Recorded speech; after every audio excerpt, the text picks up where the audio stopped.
അസ്സാം വലൈക്കും വറഹമത്തുള്ള. അൽഹംദുലില്ലാഹ് വസ്സലാത്തു വസ്സലാമു അലാ റസൂലില്ലാഹ് വഅലാ ആലിഹി വഅസ്ഹാബിഹി അജ്മഈൻ. അമ്മാ ബഅദ്. അള്ളാഹുവിൻ്റെ വിശുദ്ധ ഖുർആനും നബി സല്ലല്ലാഹു അലൈഹി വസല്ലമയുടെ സ്വഹീഹായ ഹദീസുകളുമാണ് ഇസ്ലാമിൻ്റെ അടിസ്ഥാന പ്രമാണങ്ങൾ. ഈ അടിസ്ഥാന പ്രമാണങ്ങൾ വ്യാഖ്യാനിക്കുകയും വിശദീകരിക്കുകയും ചെയ്യുമ്പോൾ വളരെയധികം സൂക്ഷ്മത പുലർത്തേണ്ടതുണ്ട്. അള്ളാഹുവിൻ്റെ വിശുദ്ധ ഖുർആൻ അത് അള്ളാഹുവിൻ്റെ കലാമാണ്.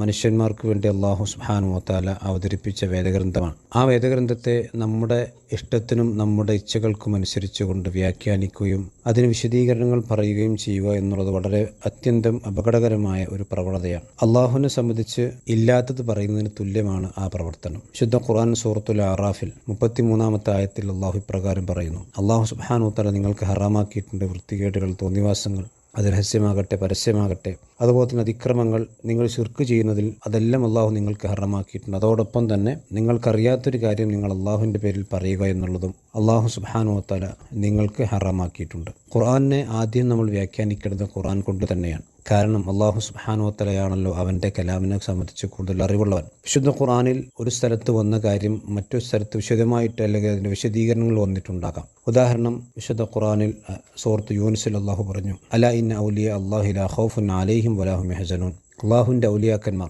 അവർക്ക് ഭയപ്പെടേണ്ടതില്ല, ദുഃഖിക്കേണ്ടതില്ല. ആ ഔലിയാക്കന്മാർ ആരാണ് എന്ന് സൂറത്തുൽ യൂനുസിൻ്റെ തന്നെ അടുത്ത ആയത്തിൽ 63-ാമത്തെ ആയത്തിൽ അള്ളാഹു വിശദീകരിക്കുന്നു: അല്ലദീന ആമനു വകാനു യത്തഖൂൻ. അപ്പോൾ ആരാണ് ഔലിയാക്കന്മാർ എന്ന് അള്ളാഹു സുബ്ഹാനഹു വ തആല തന്നെ വിശദീകരിച്ചിട്ടുണ്ട്.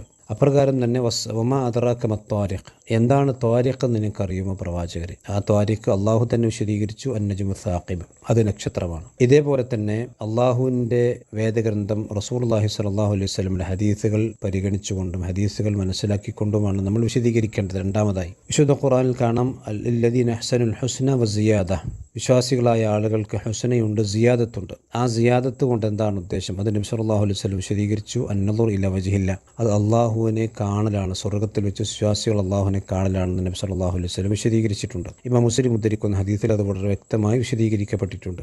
അപ്പോൾ വിശുദ്ധ ഖുർആനിൽ വന്നൊരു കാര്യം ഖുർആൻ കൊണ്ടും അതുപോലെ തന്നെ അത് കണ്ടില്ലെങ്കിൽ റസൂലുള്ളാഹി സ്വല്ലല്ലാഹു അലൈഹി വസല്ലമയുടെ ഹദീസുകൾ കൊണ്ടും വിശദീകരിക്കണം. അതും കണ്ടില്ലെങ്കിൽ റസൂലുള്ളാഹി സ്വല്ലല്ലാഹു അലൈഹി വസല്ലമയുടെ സ്വഹാബത്ത് എങ്ങനെയാണത് മനസ്സിലാക്കിയത് എന്ന് നമ്മൾ പരിശോധിക്കേണ്ടതുണ്ട്. കാരണം അറബി ഭാഷയെ സംബന്ധിച്ച് ഏറ്റവും കൂടുതൽ വിവരമുള്ളവരും നബി സല്ലല്ലാഹു അലൈഹി വസല്ലമയുടെ വിശുദ്ധ ഖുർആൻ അവതരണത്തിന് സാക്ഷിയായവരും അതിൻ്റെ കൂടെ പങ്കെടുത്തവരും അത് റസൂലുള്ളാഹി സ്വല്ലല്ലാഹു അലൈഹി വസല്ലമയുടെ കൂടെ പ്രാവർത്തികമാക്കുന്നതിൽ പങ്കാളികളായവരും അതുപോലെ തന്നെ ഹവയിൽ നിന്നും ബിദ്അത്തിന്റെ കക്ഷികളിൽ നിന്നുമെല്ലാം ഏറ്റവും കൂടുതൽ സുരക്ഷിതരായവരും റസൂലുള്ളാഹി സ്വല്ലല്ലാഹു അലൈഹി വസല്ലമയുടെ സഹാബത്താണ്. ആ സഹാബത്തിന്റെ വിശദീകരണം ഏറ്റവും പ്രധാനപ്പെട്ട ഒന്നാണ്. അത് പരിശോധിക്കണം. വിശുദ്ധ ഖുർആനിൽ കുളി നിർബന്ധമാകുന്ന അല്ലെങ്കിൽ വുളൂവിനെ സംബന്ധിച്ചിടത്തോളം അള്ളാഹു സുബ്ഹാനഹു വ തആല പറയാൻ. അപ്പോൾ അവിടെ ഇബ്നു അബ്ബാസ് റളിയല്ലാഹു അൻഹു പറഞ്ഞു: ഔ ലാമസ്തുമുൻ നിസാ എന്ന് പറഞ്ഞാൽ അത് ജിമാ ആണ്, അഥവാ സ്ത്രീകളുമായിട്ടുള്ള ശാരീരിക ബന്ധമാണ് അവിടെ ഉദ്ദേശ്യം.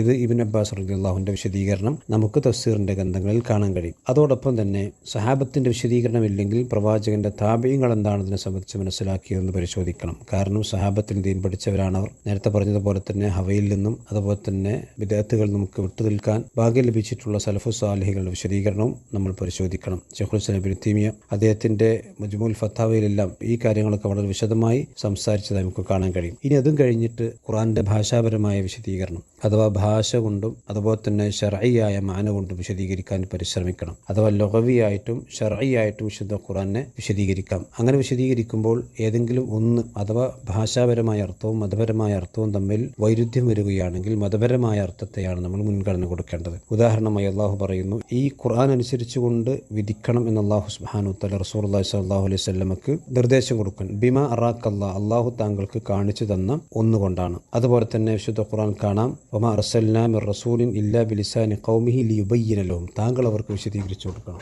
അപ്പോൾ റസൂലുള്ളാഹി സ്വല്ലല്ലാഹു അലൈഹി വസല്ലമയുടെ വിശദീകരണം അഥവാ ശർഈയായ വിശദീകരണമാണ് ഭാഷാപരമായ വിശദീകരണത്തെക്കാൾ നമുക്ക് മുൻഗണന കൊടുക്കേണ്ടത്. ചില ഉദാഹരണങ്ങൾ പരിശോധിച്ച് നോക്കിയാൽ വിശുദ്ധ ഖുർആൻ കാണാം: വലാ തുസല്ലി അലാ അഹദിൻ മിൻഹും മാത അബദ, താങ്കൾ അവരിൽ നിന്ന് കപടവിശ്വാസികളിൽ നിന്ന് ആരെങ്കിലും മരണപ്പെട്ടാൽ ഒരാൾക്ക് പോലും മയ്യിത്ത് നമസ്കരിക്കരുത്. അവിടെ സ്വല്ല എന്ന് പറഞ്ഞിട്ടുണ്ടെങ്കിൽ ഭാഷാപരമായി കൊണ്ട് സ്വലാത്ത് എന്ന് പറഞ്ഞാൽ പ്രാർത്ഥന എന്നർത്ഥമുണ്ട്. പക്ഷേ ഇവിടെ ഭാഷാപരമായ അർത്ഥമല്ല, നേരെ മറിച്ച് ശർഈയായ അർത്ഥമാണ്. വലാ തുസല്ലി അലാ അഹദിൻ മിൻഹും മാത അബദ. അവിടെ രണ്ടർത്ഥവും നമുക്ക് വെക്കാം, പ്രാർത്ഥന എന്നും അതുപോലെ നമസ്കാരം എന്നും വെക്കാം. പക്ഷെ ഇവിടെ നമസ്കാരം എന്നാണ്, ഇവിടെ സ്വലാത്ത് കൊണ്ട് ഉദ്ദേശം മയ്യത്ത് നമസ്കാരമാണ് അതുകൊണ്ട് ഉദ്ദേശിക്കപ്പെടുന്നത് എന്ന് തഫ്സീറുകൾ നമുക്ക് കാണാൻ കഴിയും. അതേപോലെ തന്നെയാണ് ഇനി മതപരമായി കൊണ്ടും അതുപോലെ തന്നെ രണ്ടർത്ഥങ്ങൾ വൈരുദ്ധ്യമായി വരികയാണെങ്കിൽ ചില സന്ദർഭങ്ങളിൽ ഭാഷാപരമായിട്ടുള്ള മാന്യത നമുക്ക് മുന്തിക്കേണ്ടി വരും. അവിടെ മതപരമായ അർത്ഥം നമുക്ക് പ്രായോഗികമല്ല അങ്ങനെ വെക്കുന്നതെങ്കിൽ, ഉദാഹരണമായിക്കൊണ്ട് ഖുദ് മിൻ അംവാലിഹിം സ്വദഖതൻ തുതഹിറുഹും വതുസക്കിഹിം ബിഹാ വസല്ലി അലൈഹിം, അവിടെ വസല്ലി അലൈഹിം എന്ന് നമ്മൾ നേരത്തെ പറഞ്ഞ വലാ തുസല്ലി അലാ അഹദിൻ മിൻഹും എന്ന് പറഞ്ഞ ആ സല്ലി അലൈഹിം ഇവിടെ അല്ല. അതുകൊണ്ടല്ല, അതല്ല ഇവിടെ ഉദ്ദേശം. ഇവിടെ ഉദ്ദേശം റസൂലുള്ളാഹി സ്വല്ലല്ലാഹു അലൈഹി വസല്ലം അവർക്ക് വേണ്ടി പ്രാർത്ഥിക്കലാണ്. ഇത് ഹദീസ് ഇമാം മുസ്ലിം ഉദ്ധരിക്കുന്ന ഹദീസിൽ നമുക്ക് കാണാൻ കഴിയും. ഇങ്ങനെ വിശുദ്ധ ഖുർആനിൻ്റെ ആശയങ്ങൾക്ക് കോട്ടം സംഭവിക്കാത്ത, അതിൻ്റെ ആശയ സമ്പുഷ്ടത ചോർന്നു പോകാത്ത രീതിയിലാണ് നമ്മൾ വിശുദ്ധ ഖുർആനെ വ്യാഖ്യാനിക്കേണ്ടത്. അങ്ങനെ വ്യാഖ്യാനിക്കുമ്പോൾ അബദ്ധങ്ങൾ പറ്റാനുള്ള സാധ്യതകൾ വളരെ കുറവായിരിക്കും. അതേസമയത്ത് ഇസ്ലാമിൻ്റെ അടിസ്ഥാന കാര്യങ്ങളെ സംബന്ധിച്ചോ അതല്ലെങ്കിൽ മറ്റുള്ള കാര്യങ്ങളെ സംബന്ധിച്ചോ ഒന്നും നമ്മുടെ മുൻഗാമികൾ പറയാത്ത വ്യാഖ്യാനങ്ങളൊക്കെ പറയുമ്പോൾ നമ്മൾ പ്രത്യേകിച്ചും സൂക്ഷിക്കണം എന്നതാണ് വിഷയത്തെ സൂചിപ്പിക്കാനുള്ളത്. അല്ലാഹു സുബ്ഹാനഹു വ തആല നമ്മെല്ലാം അനുഗ്രഹിക്കുമാറാവട്ടെ. അസ്സലാമു അലൈക്കും വറഹ്മത്തുള്ളാഹി. വിസ്ഡം ഇസ്ലാമിക് ഓർഗനൈസേഷൻ അവതരിപ്പിക്കുന്ന നേർവഴി, എല്ലാ ദിവസവും ഏതാനും മിനിറ്റുകൾ. Peace Radio. Tune to reality.